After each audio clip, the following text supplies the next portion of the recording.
Welcome everybody to Monaco, Monte Carlo, the streets of the Principality. And well, we are riding on board here with Hamilton F1 driver in the Mercedes, and it is still raining. So it was raining in Spain. That's moved all across the border to Monaco, and I don't even know if there's a border between Spain.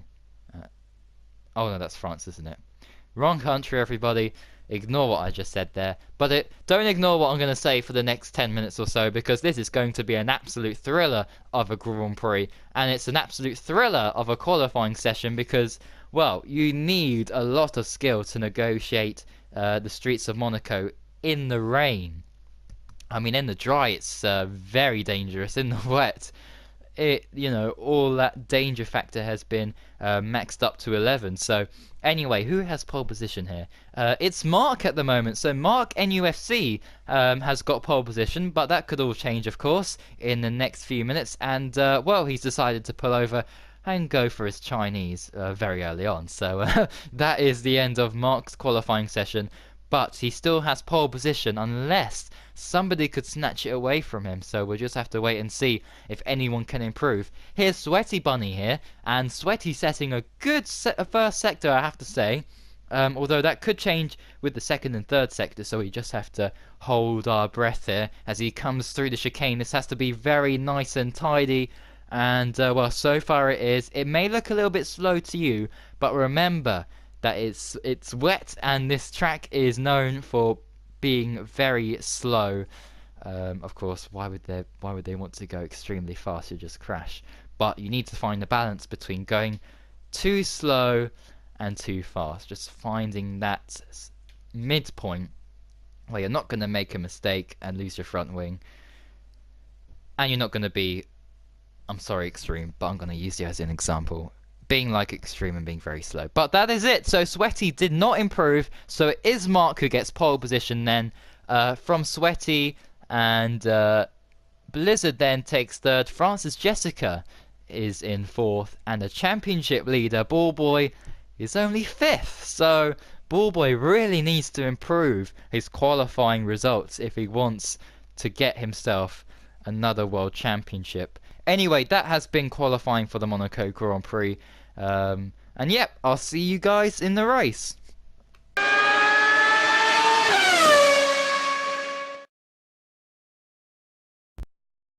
So then everybody, it is race day here in Monaco. And would you believe it, it is still raining. I know, I mean this is, what, the Monaco Grand Prix takes place in May and it's raining. It's unbelievable. But anyway, they're on their formation lap now, and we've just got to cope with it. And well, you're just watching it. You're just relaxing here, sitting watching this video. You're not taking part in a Grand Prix in wet conditions in Monaco, for goodness sake, where the barriers are just about 10 centimeters away from you and your wheels. I was gonna say like away from your eyebrows or something, but it didn't really make any sense. Anyway, Ballboy then negotiating these corners. Every driver here really wants to attack this formation lap just to see where exactly is the correct way to brake for a certain corner and where you should steer, etc., and how slippy is each corner, because well, if you don't sort that out in time for the race start, I'm afraid you might find yourself an early non-finisher. Anyway, is that the McLaren there spinning up his tyres? Yes, Francis Jessica is eager to get away here. He really wants to start this Grand Prix, it seems. But anyway, we're just waiting now for Charlie Whiting, or Charlie Fantari as I like to call him, to start the Grand Prix by pressing a button. And he's taking a very long time to do it, but well, everybody just needs to load in. And who is this that we're waiting for? I cannot even see because that is a very, very small text and a very, very small play screen for me to watch. And oh dear. Are we gonna go? What's the delay for? What is going on here? Somebody is delaying this, and unfortunately I think they have to leave, whoever it is. So Hopefully it's not a championship contender, because that would be awful, really. But anyway, we have started the race now, and 5 red lights are on.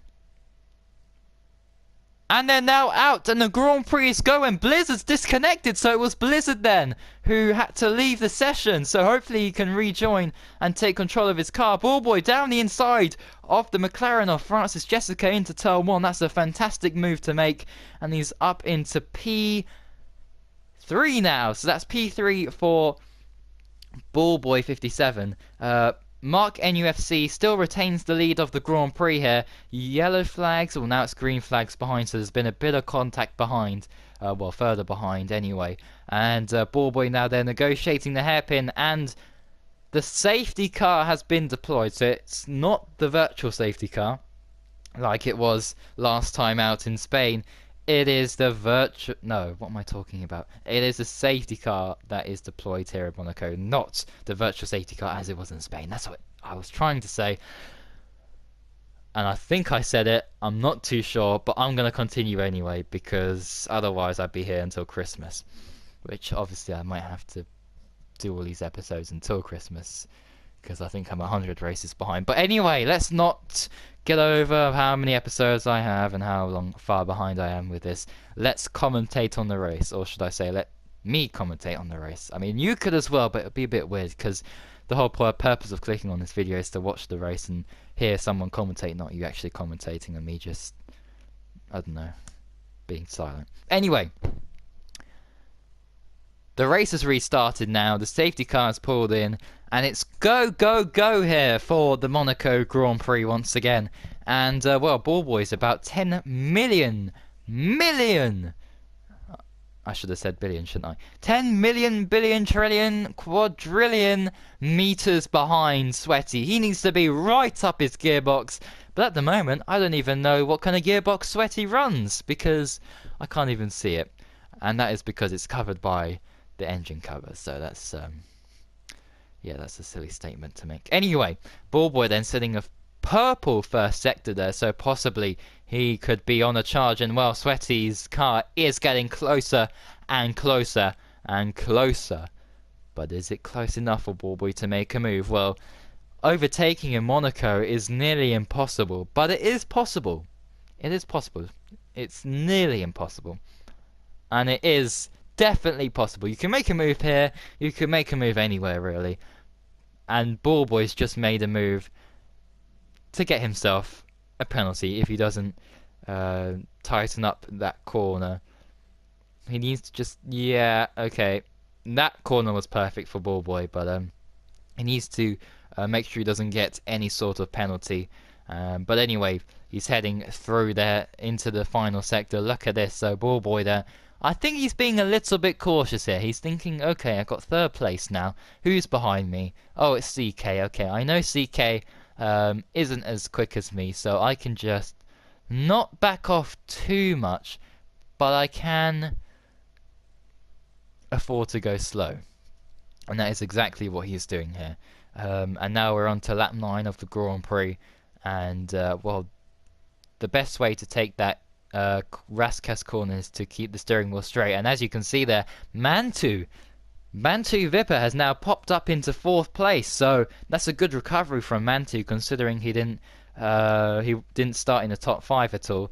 And that is somebody off at turn 1. So I don't know exactly what's going on there. But anyway, we're on to lap 11 out of 20 here.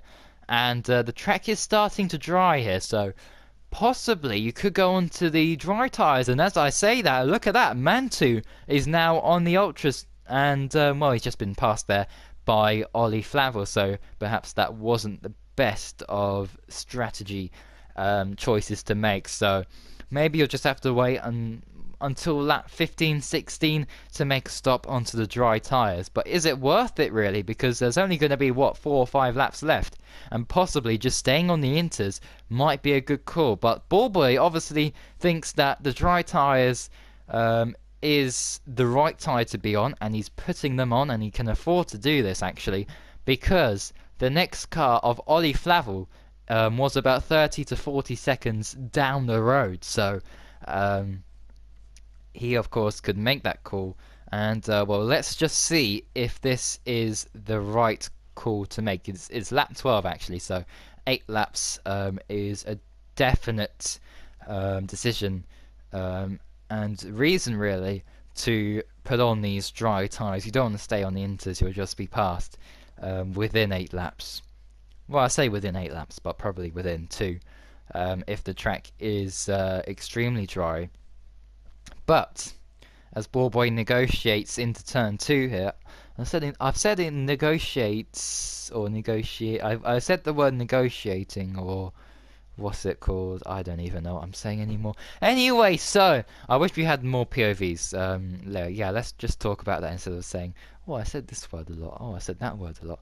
Let's just forget about words altogether. But I'm still gonna think about words. Don't you worry, I'm still commentating, guys. Mantu then pops up into P4 there, so the Ultras are now starting to work, and Mantu then slots up into 4th place. So congratulations to him. Ballboy then negotiating, and I said that word again. Unbelievable, unbelievable. Right, anyway, so then what lap are we on now? We are now on lap 13, and Ballboy's got himself a penalty. Oh dear. Ballboy has got himself a 3-second time penalty, but it doesn't really matter because Mantu is so far behind. Not really his fault, has to be said. It is Monaco, but yellow flags are here. So who has had a crash? It's the Williams of Mark NFC. So I think that was the race leader there, pushing too hard, and he's gone into the wall, and he's lost his, well, front left tyre presumably. And that is him out of the Grand Prix. So what a terrible, terrible mistake to make so late on in the Grand Prix. And of course, Mark only joining in the FRL.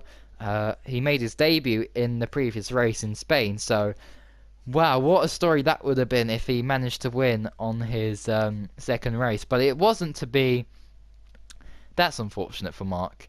And what lap are we on now? So we got about 4 or 5 laps to go, and people are already being lapped, but don't worry, that's only a ghost car.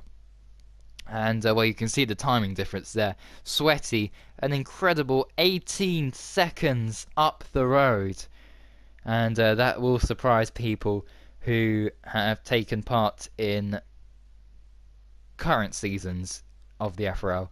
Sweaty wins the Grand Prix as Ballboy hasn't even approached Rascasse, which actually they do serve a very nice hot cross bun, so I do advise people to go to Rascasse. Anyway, Ballboy crosses the line to take P2. That is a significant result for him because although he was slow, he was fast enough to get that podium, and well, that result there with Blizzard unfortunately having issues, and Renault do have to sort out their internet connection, so we'll just have to wait and see if the French respond to that. But anyway, so it is Sweaty, Ballboy, Mantu, the top 3 then, and P4 goes to Hamilton, who's Dutch. So that is a big surprise there. Hamilton has changed nationalities there, and another few significant results. Ollie Flavel 6th, Foxbat 7th, Ollie Flavel 5th, Foxbat 6th. Mark, although retiring, he still gets P7, so that's a lucky escape for him, really. He could have scored 0 here, but because of all these retirements, he's managed to survive and get himself a few points. So that is it then. That is it for the Monaco Grand Prix. Yeah, I know it's a bit unfortunate that we only have 1 or 2 POVs, but hopefully this will improve for future races. And this is why I always say please record and upload the races, because it just makes it so much easier and so much better to have different POVs and stuff like that. So that is why I always want that to be the case. And also for incidents as well. So anyway, that is it. That has been the Monaco Grand Prix. And the next one is Canada. Yes, it will be the Canadian Grand Prix. And hopefully that will be a great race. But the championship leader, Ballboy, has yet to win a race. But yet, he is still the championship leader, so he must be doing something right. Consistency is key. Thank you for watching, everybody, and until Canada, goodbye.